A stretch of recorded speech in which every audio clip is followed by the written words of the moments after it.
रेहाना और रवि की शादी के बाद रवि के पास कुछ नहीं था। रेहाना, तुमने मुझसे शादी करके एहसान किया है। मुझसे ज्यादा तो तुम कमाती हो। अरे तो क्या हुआ, एक दिन आएगा रवि कि तुम खूब पैसा कमाओगी। मुझे तुम पर पूरा विश्वास है। रवि और रेहाना खुद को स्टैंड करने के लिए पूरी मेहनत करते। रेहाना, मैं नौकरी नहीं करना चाहता हूँ। तो कोई बात नहीं, मैं नौकरी करके घर चलाती हूँ, तुम बिजनेस सेट करने की कोशिश करो। एक दिन रेहाना, तुम जानती हो मैंने जो विज्ञापन बनाने वाली कंपनी खोली थी ना, उससे बड़ी ब्रांड का ऑफर आया है। अब हम लोगों के दिन प्यारे न्यारे हो गए हैं। मैं जानती थी रवि कि एक दिन तुम सेटल हो जाओगे। रवि का काम अच्छा चल जाता है। एक दिन वो रेहाना से कहता है, रेहाना, अब हम लोगों का बच्चा भी हो गया है। बहुत छोटा है वो, उसका ख्याल कैसे रखेंगे हम? कैसे क्या, मैं गांव से माँ को लेकर आ जाती हूँ। नौकरी से हाफ डे ले लिया करूंगी। अभी तो वो छोटा है, स्कूल जाने तक मैं मैनेज कर लूंगी। देखो रेहाना, मैं अब अच्छा कमा रहा हूँ। तुमको नौकरी करके परेशान होने की कोई जरूरत नहीं है। अरे कैसी बात कर रहे हैं, मैं अपनी लगी लगाई नौकरी कैसे छोड़ दूं? और मैंने तो सुना है हम लोगों को कुछ ही महीनों में सरकारी नौकरी मिल जाएगी। सरकारी नौकरी में कितना कमा लोगी? उस दिन में तो मैं ड्राइवर रख लूंगा। रेहाना को रवि की बात का थोड़ा बुरा तो लगता है। कम से कम मेरी नौकरी की इतनी भी इज्जती मत करो। भूल गए, इसी नौकरी के बदौलत तुमने अपना बिजनेस खड़ा किया है। अरे वो तो मैं किसी के भरोसे भी कर लेता। देखो, अपने बच्चे को संभालो, घर का काम करो। अब बाहर जाती तुम अच्छी नहीं लगती हो। रेहाना रवि के कहने पर नौकरी तो छोड़ देती है, लेकिन अब बड़े से घर में उसकी कीमत किसी नौकर से कम नहीं है। एक दिन रवि का दोस्त आता है। भाभी, हम लोग तो आपको तब से जानते हैं जब से आप लोग शादी होकर इस शहर में आए थे। आपकी बदौलत ही सारा बिजनेस खड़ा हुआ है। ये किस्मत तो आप ही की है भाभी। हाँ हाँ भाई, हमारी मेहनत तो कुछ है ही नहीं।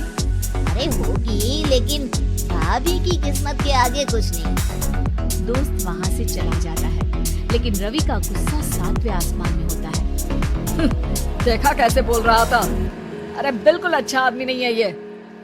कैसी बात कर रहे हैं आप? प्रशांत भैया तो बहुत अच्छे इंसान है रवि। कैसे उन्होंने हमारे मुश्किल वक्त में हमारा साथ दिया था।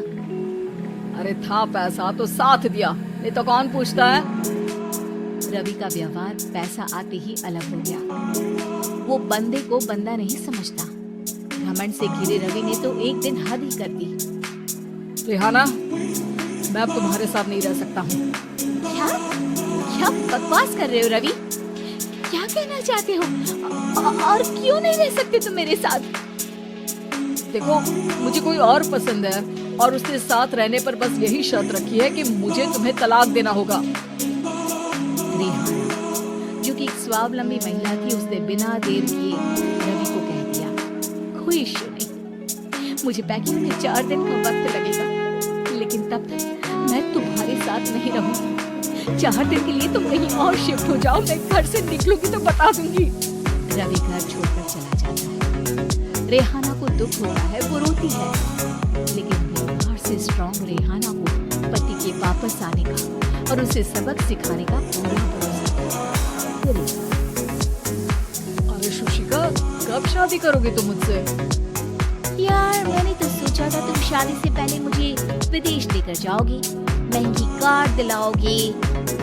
अरे सब दिला दूंगा, लेकिन पहले मुझसे शादी तो कर लो। हाँ हाँ, क्यों नहीं। मैं कुछ दिनों के लिए अपने मम्मी पापा के पास जा रही हूँ और लोगों से अपनी शादी की बात करूंगी। शुशिका, कैसे रहूंगा मैं तुम्हारे बिना? अब तो शादी होने वाली है हम लोगों की। शुशिका रवि को छोड़कर चली जाती है। रवि घर आता है, जहाँ रेहाना को ना पाकर उससे सब अजीब लगता है। घर तो रेहाना के बिना कुछ नहीं है। बच्चे की याद भी आ रही है। चलो एक वीडियो कॉल कर लेता हूँ। रवि रेहाना को वीडियो कॉल करता है, लेकिन रेहाना फोन नहीं उठाती। रात को सोते रहती है। मन गले लगा लूं।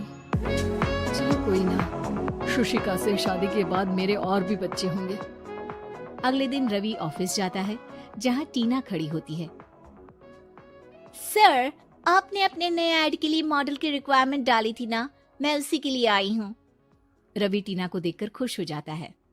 अब शादी हो गई है तुम्हारी? नहीं सर, बस अच्छा सा हैंडसम और अमीर लड़का देख रहे हैं मेरे मम्मी पापा। रवि के दिमाग से तो टीना को देखकर शुशिका का ख्याल भी खत्म हो जाता है। अरे यार, ये लड़की मिल जाए कितनी सुंदर है। शुशिका तो इसके आगे कुछ नहीं है। अब क्या तुम्हें ऐसा नहीं लगता कि मुझसे मिलकर तुम्हारी ये खोज खत्म हो गई है?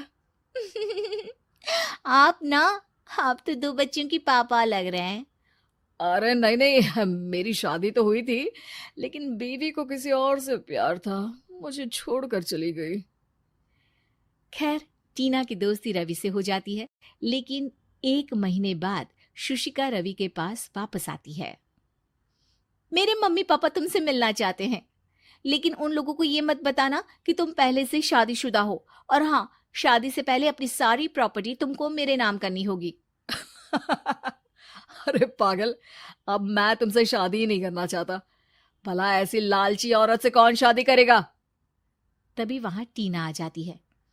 रवि, ये पागल सी औरत कौन है? देखो, तुमने ही कह दिया ना पागल, तो पागल ही है। पता नहीं कौन है, कह रही है शादी कर लो, लेकिन शादी से पहले अपनी सारी प्रॉपर्टी मेरे नाम कर दो। बोल तो सही रही है। वैसे तुम जानती हो, मेरी एक सहेली है, उसके पति ने उसे पैसा आते ही छोड़ दिया, जबकि उसको खड़ा करने वाली ही मेरी सहेली थी। और मुझे भी भरोसा नहीं है। अगर मैं भी तुमसे शादी करूंगी तो तभी जब तुम मेरे नाम अपनी सारी प्रॉपर्टी कर दोगे। अरे हाँ हाँ, क्यों नहीं, बिल्कुल कर दूंगा। रवि और टीना की शादी की तारीख तय हो जाती है। वो अपनी सारी प्रॉपर्टी के कागज लेकर शादी वाली जगह पर पहुंचता है, लेकिन वहां टीना आती नहीं। रवि टीना को मैसेज करता है, कहाँ हो? सॉरी, मैं तुमसे शादी नहीं कर सकती, मुझे तुमसे भी ज्यादा पैसे वाला मिल गया। रवि को गुस्सा आ जाता है। वो गुस्से से सारा डेकोरेशन तोड़ रहा होता है कि वहां रेहाना आ जाती है। सर, क्या हो गया? क्या डेकोरेशन पसंद नहीं आई आपको? तुम यहाँ क्या कर रही हो? मैं यहाँ की डेकोरेटर हूँ। क्या आपको पसंद नहीं आई यहाँ की सजावट? रवि दौड़कर रेहाना के गले लग जाता है। मुझे माफ कर दो रेहाना। रवि रेहाना के गले लग जाता है और रेहाना टीना को थैंक्स का मैसेज करती है।